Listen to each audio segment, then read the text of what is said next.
Good afternoon. It's August 7th, 2021. It's a Saturday, and I am following up on anniversary of a public comment I sent to the Federal Reserve in August of 2019, specifically concerning processes of documentation and concerns regarding tracking securities, including those issued through Treasury that may be connected to Federal Reserve operations.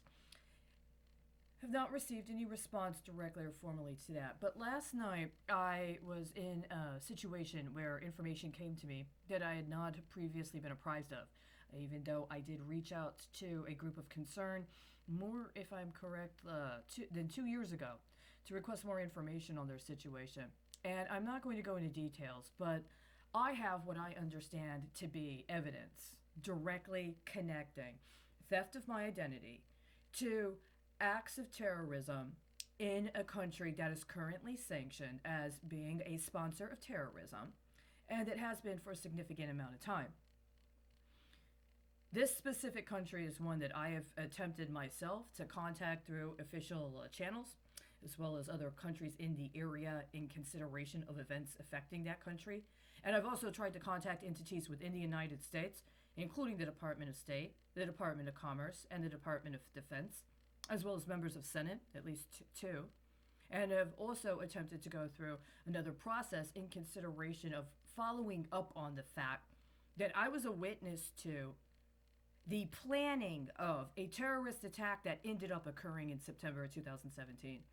That I had information that I believed was relevant to what I understood was an act to plan and execute an act of terrorism in that country in connection with an event that that country was hosting, and that the efforts I made to try to engage measures that I believed could have been engaged to attempt to de escalate the situation or potentially prevent that terrorist attack were not only ignored, they weren't ignored, they were actually used in order to aid and abet other crimes that happened concurrent to the events that actually ended up leading up to the execution of that specific act of terrorism. And since then, a number of other events have occurred, and at some point, I had reason to contact that country directly and provide them with information that I understood was associated with theft of my identity and misrepresentation of me based on primary source identification documents that were trying to masquerade as if they were legitimate, but that I contend are actually forgeries. And the problem is that I'm pretty certain now that these are actually forgeries that are produced by people that actually have access to the resources associated with the legitimate production of those documents. It is as if they're in positions where they are creating forgeries with and under the official auspices of the state agencies or the actual public agencies of concern, so that they can use certain people that have already been identified as being available for acts of political retaliation, including in the course of processes of political disappearance, so that they can be framed and or identified in manners that trigger them to facilitate acts of terrorism, not only in other countries, by the way. This specific evidence connects a pattern that has been ongoing for several years and has very specific and demonstrable acts that correlate and intersect with each other. Now, some of this information is information that had not been brought to my attention before, but the specific pattern it demonstrates includes information that I have been attempting to report on in connection with crime at specific levels for the entire time I've been in Texas this time. And what it now appears is that when I was in Texas the first time, which was in 2005, to actually work as an administrator at a law firm, somebody decided they were going to avail themselves of the efforts and the acts that they had at their disposal at the time in order to frame me in this long-term process. And so now I'm in this situation where there is a possibility, perhaps, to see what I have found as a form of strategy. That if I were actually acknowledged and bonded as somebody in a legitimate state role, that I could use what I found as a strategy to actually effectuate some sort of concurrent process to be used as leverage in execution of my official government duties. But as a person that believes that actually that's evidence of government corruption, then what I see is that somebody literally disappeared me so that they can steal my identity and try to use it in connection with a very comprehensive nexus of terrorism. And we're not just talking about the kinds of things that by the letter of the law qualify as acts of terrorism, but because of the specific countries they're in or the specific demographics implicated, we don't have on the books, so to speak, precedent for actually prosecuting those groups of people or people in those contexts as actual terrorists. This is actually an attempt to intersect with and through an area and through resources within that area that have already been predeterminately identified as being engaged in acts of terrorism for going on or actually more than 20 years. And I'm concerned that what this really reveals is that state actors in Texas have been doing this for a long time. That this is actually connected to what their not only justification for, but their methodology for effectuation of the September 11th terrorist attacks was. I am not eliminating the possibility that there were mutual interests, including in and among entities as well as nation states, that saw themselves as somehow in a position to benefit from having cooperation at a very high level within the United States and them executing specific kinds of political strategies where they are that may not legally, at least under their concept of regime, qualify as terrorism, but may be seen in some other contexts up to and including armed struggle or legitimate guerrilla action in the face of having to deal with state-sponsored entities that they contend are not appropriate or that need to be eradicated. It doesn't change the fact that we're in Texas and that a person in the United States has been intentionally denied access to any sort of recourse through due process while her works are stolen and used in other kinds of crime. The understanding has been for years, and I have communicated at every step.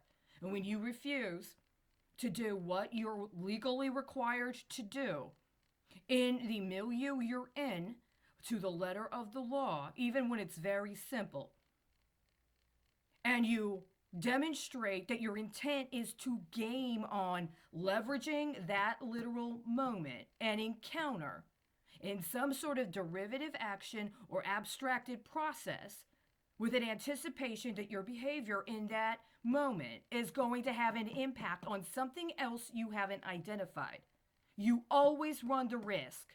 You always run the risk that it goes to the ultimate risk. Sometimes you try to manipulate the wrong people. And that's exactly where we are right now. Now, my understanding is today, supposedly, there is a second special session in Austin. What happened during the course of the first special session was a significant crime. It should never have been called. The Capitol grounds should have been shut down. Nobody should have been allowed to enter them. The governor should have been placed under house arrest, pending an actual proceeding to actually impeach and, if necessary, indict those masquerading as if they are qualified to call themselves the representatives of the people of Texas. They are not.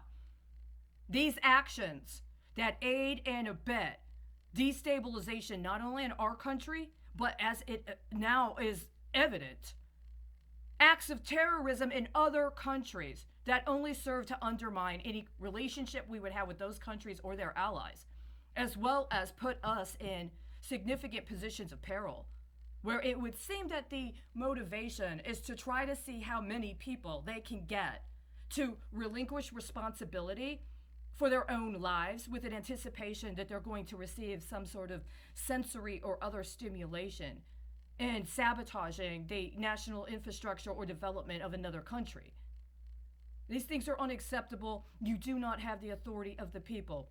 If you believe you're operating in some other authority that is beyond the law, you are incorrect. There's nothing legitimate about this second special session. It's not a special session. It's a second lien. And I am not going to give you my credit. And I am not going to justify you trying to put that lien on the people of Texas so that you can cover up for your crime and your complicity with crime. It behooved you to already have logged in your evidence, provided whatever sort of testimonial evidence you needed to, including in a witness statement or an affidavit. And if you honestly do have the authority of the people of Texas, you should have already engaged a course around criminal proceedings in order to shut down the nexus of terrorism that is operating as if it has the cover of immunity by virtue of being alleged to be a state actor. How many women right now, just in Dallas, are in situations where somebody else, up to and including somebody that believes they're qualified to do so because they're protected by their government job? How many other women are exposed to what I just saw last night? How many did you expect to be able to get away with murdering in order to cover your tracks? How many men did you expect to be able to get away with murdering in order to make it so that those women understood themselves to be completely defenseless and without support? Unfortunately, all of those are statistics that are not going to be able to be yielded to any economic benefit anyway. So you might as well deal with the reality of the moment and cease and desist this mockery. What has justifiably been identified as putting the people of Texas in the crosshairs by virtue of our failure thus far to address crime at that level is an egregious offense just because Texas state actor wannabes thought they could get away with doing this to other people, including with state actor wannabes from other states or on the federal level, doesn't mean it's going to be able to be covered up, and it doesn't mean you're going to be successful. It behooves alleged Governor Greg Abbott to shut that alleged special session down today and to prepare for, by Monday, having a formal acknowledgement of what is actually going on, while he also turns in the necessary evidence in order to protect the people of Texas. We are not responsible for paying your legal fees, and we are not responsible for covering up for your crimes.